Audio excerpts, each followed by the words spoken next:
Noong Disyembre 9, opisyal na inilunsad ng Honda ang isang upgraded na bersyon ng manual transmission model, Winner and Sports 50.5, 6 million VND.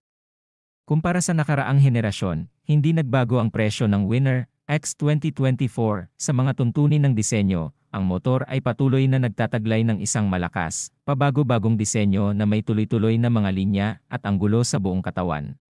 Welcome back to JM Motovlog 21. Ang disenyo ng harap na kalahati ng kahanga-hangang katawan ng motor na may mga katangiang aerodynamic ay inspirasyon ng imahe ng malalaking displacement na motorsiklo. Negative digital clock face na may compact at modern sporty shape na disenyo na nagbibigay ng mahusay na visibility para sa driver sa lahat ng kondisyon ng ilaw. Ang 2024 na bersyon ay may mas magkakaiba at kapansin-pansing scheme ng kulay kapansin-pansin. Sa unang pagkakataon, iwasan ng Winner ang pag-lock ng gulong sa likuran na sanhi ng pagpepreno ng makina kapag bumababa mula sa mataas na RPM. Gayunpaman, ang makina ng motor ay hindi nagbago. Ito ay isang 150cc, 4-valve, DOHC engine na may electronic fuel injection at liquid cooling.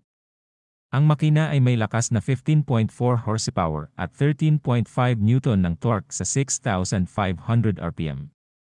May kasamang 6-speed gearbox, manual clutch.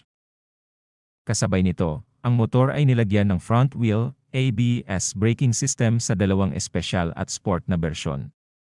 Bilang karagdagan, ang lahat ng mga bersyon ay nilagyan ng Honda Smart Key System, USB Type-A charging port sa harap ng motor, LED headlights, digital speedometer, at marami pang iba. Ang Winner X 2024 ay hindi lamang isang pag-upgrade sa performance, kundi isang destinasyon din para sa mga taong mahilig sa natatanging disenyo. Sa tatlong bagong bersyon, Sport, Special, at Standard, ang bawat bersyon ay may sariling natatanging karakter. Ang mga bagong kulay ay inspirasyon ng modelong CBR 1000 RR, na lumilikha ng isang kabataan at malakas na hitsura. Ang Honda Winner X 2024 ay hindi lamang maganda, ngunit mas flexible din sa kalsada. Bahagyang nababawasan ang bigat ng mga gulong sa harap at likuran, na ginagawang mas flexible at madaling kontrolin ang pagmamaneho, kahit na sa mataas na pagtakbo. At ito ang pinakaabangan ngayon sa Pilipinas, dahil malapit na nga itong tuldukan ng Honda Motors ang paghihintay.